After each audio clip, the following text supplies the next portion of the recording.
नमस्कार विद्यार्थी मित्रांनो. आज आपण मराठी या विषयात एका नवीन पाठाचा अभ्यास करणार आहोत.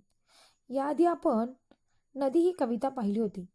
आता आपण पाठ क्रमांक 16 मी नदी बोलते या पाठाचा अभ्यास करणार आहोत.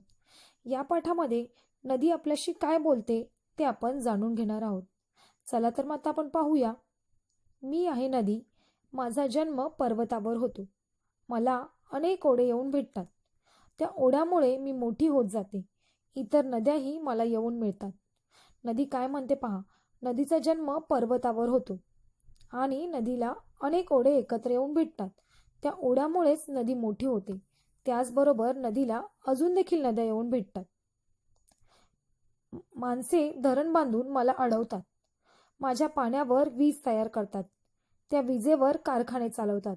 शेतातील पंप चालवतात. पिण्यासाठी पाण्याचा वापर करतात. आता तुम्हाला या चित्रात दिसलंच असेल की नदीचे पाणी कशा प्रकारे अडवले जाते आणि त्याच पाण्याचा वापर वीज तयार करण्यासाठी देखील केला जातो. त्या विजेवरून कारखाने चालतात.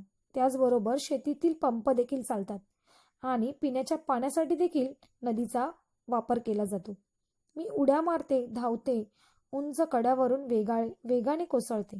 धबधब्याच्या रूपाने पर्वतावरून खाली येते. नदी काय म्हणते पहा. नदी अगदी उड्या मारते, धावते.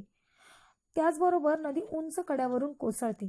तेव्हाच नदीचं रूपांतर एका धबधब्यात होत असतं. आता या पुढील पाठ आपण पुढच्या लिंकमध्ये पाहणार आहोत. धन्यवाद.